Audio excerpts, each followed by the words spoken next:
प्रिय छात्रों, कल क्लास सिक्स में कल मैं आप लोगों को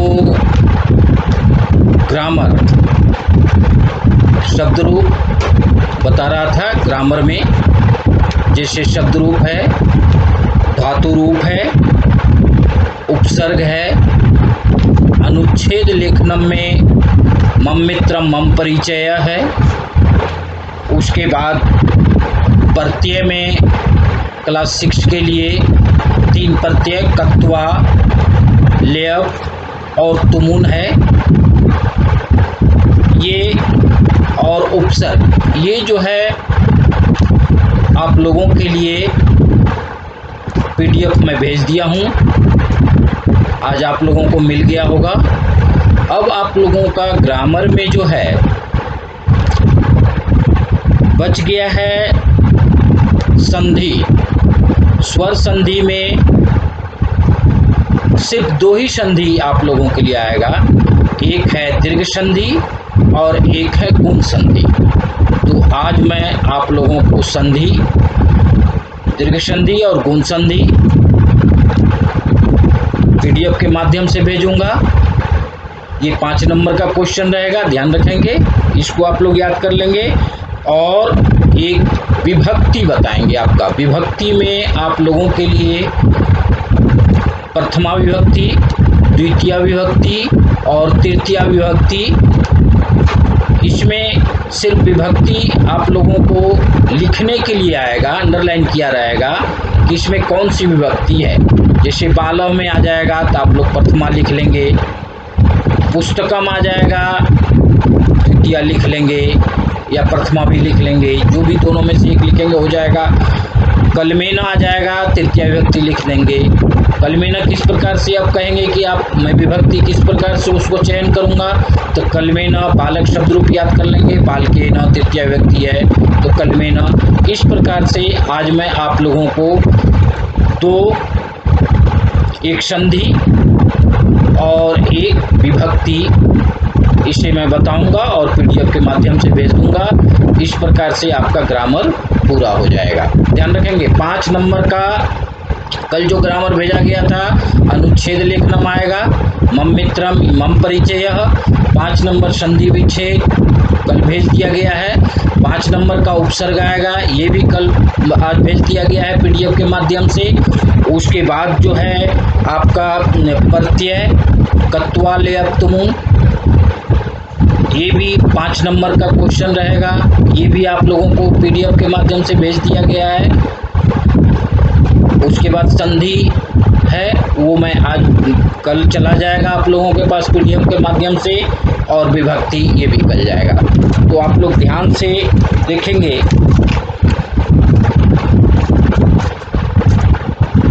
स्वर संधि में दीर्घ संधि।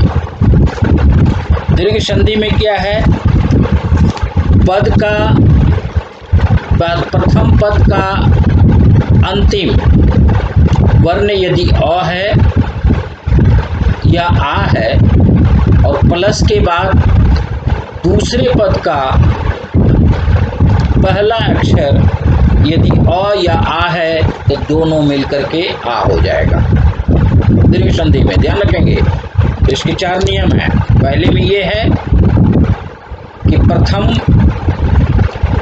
पद के अंत में अ या आ आता है और दूसरे शब्द के प्रारंभ में अ या आ आता है तो दोनों मिलकर के आ हो जाता है। इसी प्रकार से दूसरे नियम में प्रथम शब्द के अंत में यदि ई, ह्रस्व ईकार या दीर्घ ईकार, प्लस के बाद दूसरे शब्द के प्रारंभ में ह्रस्व ईकार या दीर्घ ईकार आता है तो दोनों मिलकर के दीर्घ ईकार की मात्रा हो जाएगी दीर्घ संधि में। ध्यान रखेंगे। उसी प्रकार से तीसरा नंबर नियम है इसका, प्रथम शब्द के अंत में यदि ह्रस्व उकार की मात्रा या दीर्घ उकार की मात्रा रहती है,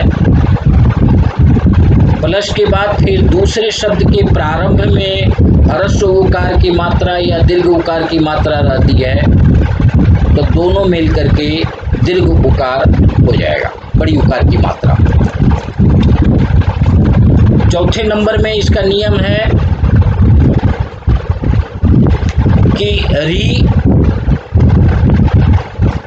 प्रथम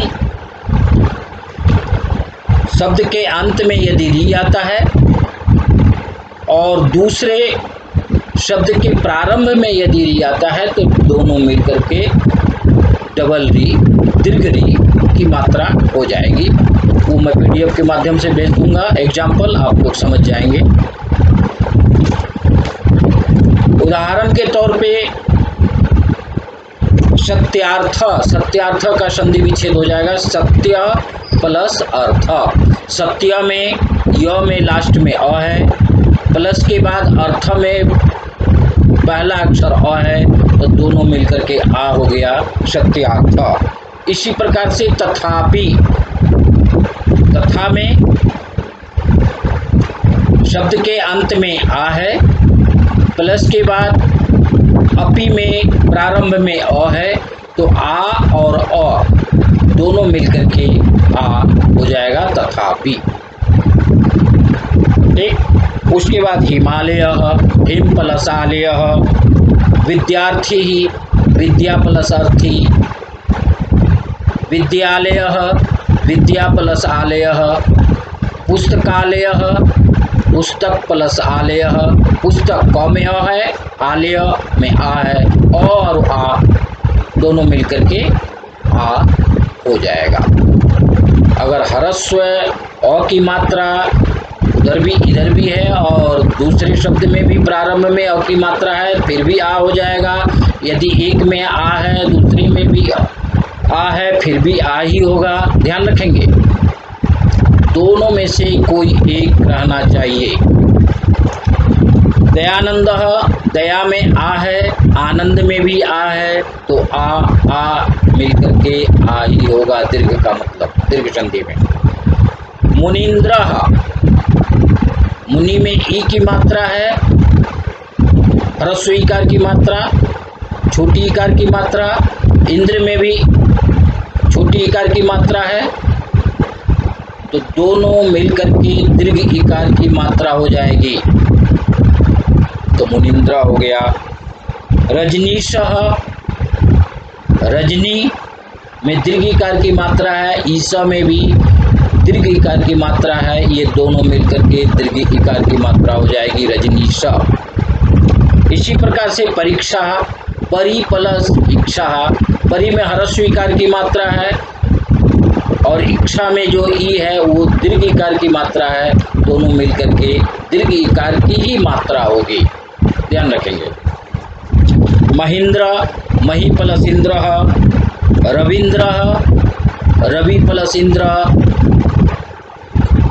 उसके बाद उकार का एग्जाम्पल, उ की मात्रा वाले का एग्जाम्पल देखेंगे। साधु उक्ति,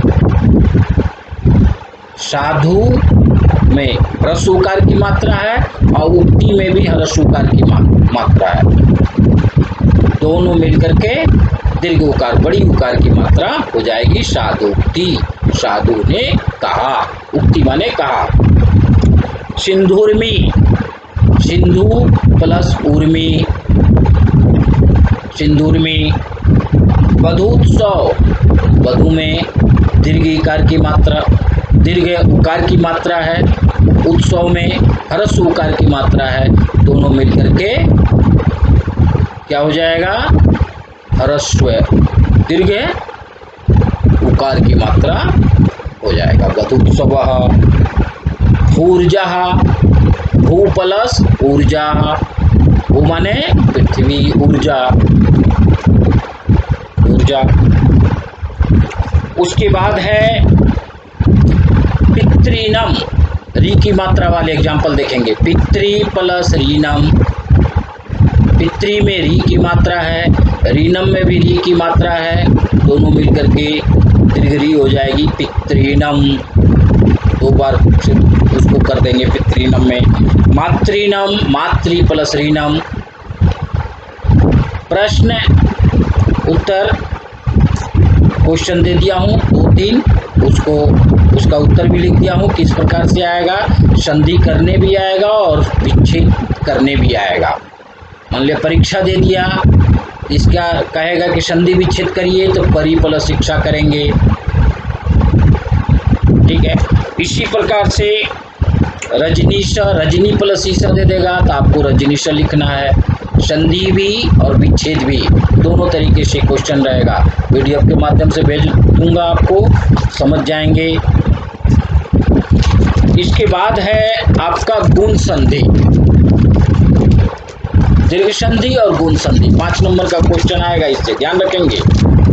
गुण संधि के भी 3 नियम। पूर्व पद में यदि अ या आ है और प्लस के बाद पर पद वाले दूसरे वाले में यदि ई ह्रस्वईकार की या दीर्घिकार की मात्रा है तो ये दोनों मिल करके ए हो जाएगा गुण। उसी प्रकार से अ आ प्लस उ या उ ह्रस्व उकार या दीर्घ उकार है तो ये दोनों मिल करके क्या परिवर्तन हो जाएगा, ओ, उनमें ओ हो जाएगा।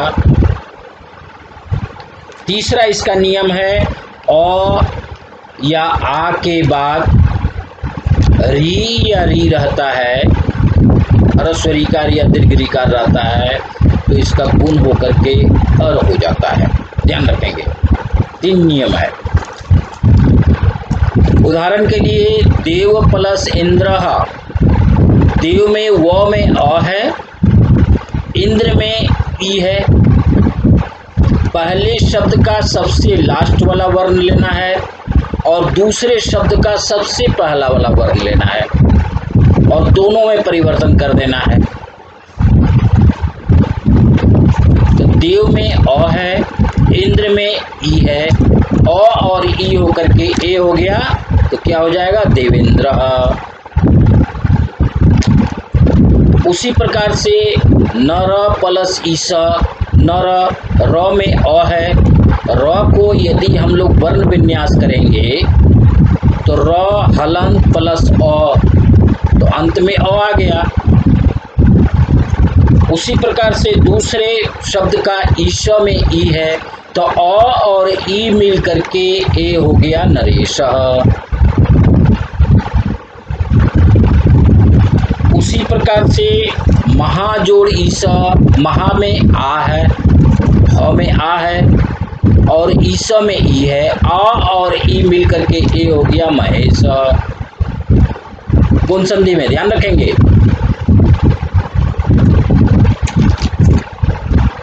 रमा प्लस ईव, रमा में आ है, ईव में ई है तो आ और ई मिल करके ए हो गया रमेव। दूसरा उदाहरण उमात्रा वाले का देखेंगे, ह्रस्व उकार या दीर्घ उकार की मात्रा वाले। वन प्लस उत्सव, वन 9 में अ है, उत्सव का उ है, अ और उ होकर के क्या हो जाएगा, हमारा नियम क्या कहता है, ओ हो जाएगा तो वनोत्सव। तत्पश्चात जल परस ऊर्मी, जल ल में अ है, ऊर्मी का उ है, बड़ी उकार की मात्रा वाले तो अ और उ मिल करके ओ हो गया जल ऊर्मी। नियम दिया हुआ है, वीडियो रखेंगे, वीडियो देखेंगे, पीडीएफ रखेंगे सामने और नियम भी है दिया हुआ है, पीडीएफ में दे दिया जाएगा, उसको देख करके अभ्यास करेंगे, एकदम समझने की जरूरत है, ध्यान रखेंगे। उसी प्रकार से गंगा प्लस उदकम, गंगा में आ है अंतिम वर्ण, उदकम में पहला है उ, आ और उ मिलकर के ओ हो गया गंगोदकम। तत्पश्चात सूर्य प्लस उदय, सूर्य य में अ है, उदय का उ है तो सूर्योदय। महाजोड़ ऊर्जा, महोर्जा, महा में आ है और ऊर्जा का उ है दोनों मिलकर के गुण हो जाएगा ओ महोर्जा। उसके बाद री का एग्जाम्पल देखेंगे, देव प्लस ऋषि। देव में ध्यान रखेंगे, देव में व में अ है और ऋषि का री है, तो अ और री मिलकर के अर हो गया देवर्षि। महाजोड़ ऋषि महर्षि।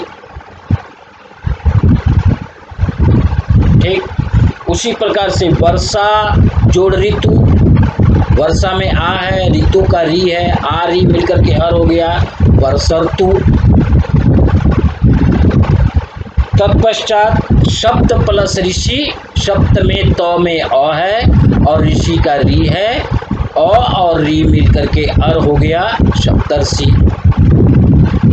तो इस प्रकार से आपका गुण संधि और दीर्घ संधि नियम को उसका देखेंगे, जो बॉक्स में नियम बना हुआ है लिखा हुआ है उसको आप लोग देखेंगे तो एग्जाम्पल समझ में आ जाएगा।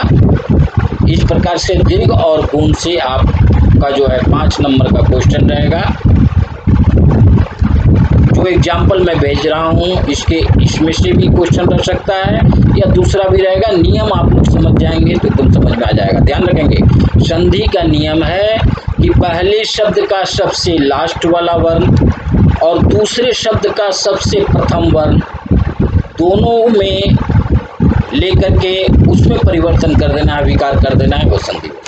ध्यान रखेंगे, प्रथम शब्द का फिर से सुन लेंगे, प्रथम शब्द का सबसे अंतिम वाला वर्ण हो जाएगा और दूसरे शब्द का जो है सबसे प्रारंभ ये संधि है। चाहे वो संस्कृत का संधि विच्छेद हो या हिंदी में संधि विच्छेद हो, नियम एक ही हो। ध्यान रखेंगे। तो इस प्रकार से ये है संधि, इसका मैं पीडीएफ भेज दूंगा आपको। और आज जितना भी पीडीएफ भेजा गया है उसको याद करेंगे, अनुच्छेद भी याद कर लेंगे। 2 अनुच्छेद भेज दिया गया है। उसके बाद जो है आपके लिए विभक्ति, विभक्ति में आपके बुक में जो है दिया हुआ है पेज नंबर 52 में बालक और लता शब्द का रूप यदि आप लोग याद कर लेते हैं तो उसी के आधार पे आप लोग विभक्ति निर्धारित कर लेंगे कि कौन सा शब्द प्रथमा विभक्ति में है, कौन सा द्वितीया में है, कौन सा तृतीया में है, कौन सी चतुर्थी में है। समझ में आ गया। जैसे आ गया बालकः प्रथमा व्यक्ति, बालकः की तरह अश्व रहेगा प्रथमा व्यक्ति, दिनेशः रहेगा प्रथमा व्यक्ति, रामः रहेगा प्रथमा व्यक्ति, बालकम द्वितीय व्यक्ति है, दिनेशम द्वितीय विभक्ति, विद्यालयम द्वितीय विभक्ति। यानी बालक रूप की तरह ही और लता रूप की तरह ही विभक्ति आप लोग लिखेंगे।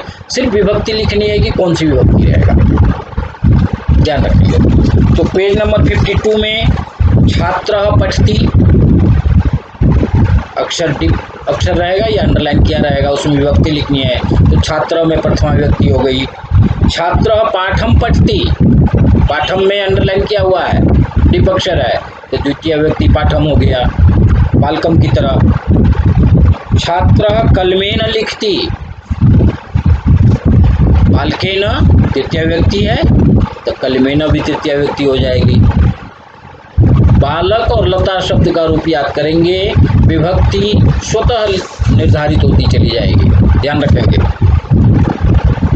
भिक्षुकाय 4 नंबर में छात्र भिक्षुकाय भोजनम यच्छति, भिक्षुकाय अंडरलाइन किया हुआ है, डिप अक्षर में है तो बालकाय चतुर्थी व्यक्ति है तो भिक्षुकाय चतुर्थी हो जाएगी। छात्रः विद्यालयात् आगच्छति, विद्यालयात् बालकात् पंचमी व्यक्ति है तो विद्यालयात् पंचमी हो गई। छात्रः संस्कृतस्य पुस्तकं पठति तो बालकस्य षष्ठी व्यक्ति है, सब रूप भेजा गया है पीडीएफ में, देख लेंगे। बालकस्य षष्ठी है तो संस्कृतस्य भी षष्ठी हो जाएगी, उसमें विषय लगा है, इसमें विषय लगा है। छात्र क्रीड़ाक्षेत्रे क्रीडति, क्रीड़ाक्षेत्रे बालके, बालके देखेंगे बालक शब्द रूप में सप्तमी विभक्ति एक वचन का है, तो सप्तमी विभक्ति आपको वचन नहीं लिखना है, सिर्फ विभक्ति लिखनी है, कौन सी विभक्ति का प्रयोग किया गया है, तो सप्तमी विभक्ति हो जाएगी। छात्र मित्रम कथयति, छात्र मित्र को कहता है हे देव, हे देव अंडरलाइन है, आगच्छ क्रीड़ावः, आओ हम दोनों खेलते हैं, तो हे देव, तो हे बालकः संबोधन है, तो संबोधन हो जाएगा। तो विभक्ति चयन के लिए आपका मिड टर्म में जो है प्रथमा विभक्ति, द्वितीय विभक्ति, तृतीय विभक्ति और चतुर्थी विभक्ति, इतना ही जाएगा। सिलेबस में तृतीय विभक्ति तक ही है, तृतीय विभक्ति तक ही रहेगा। तो बालक शब्द रूप और लता शब्द रूप का एक वचन का सिर्फ याद कर लेंगे आप लोग, तो विभक्ति चयन करने में काफ़ी सुविधा होगी। प्रायः एक वचन से ही पूछा जाता है, एक वचन और बहुवचन से, तो पहले एक वचन का याद कर लीजिए। समझ में आ रहा है? ठीक। उसके बाद पिछले साल का जो है क्वेश्चन है,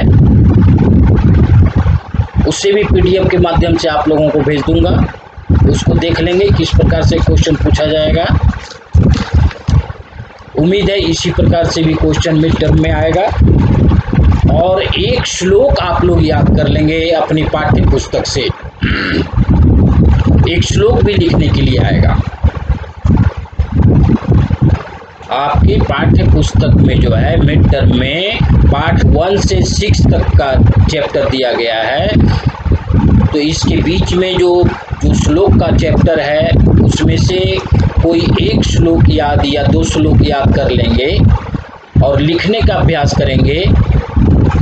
एक श्लोक भी लिखने के लिए आएगा, 2 या 3 नंबर का ये क्वेश्चन रहेगा, ध्यान रखेंगे।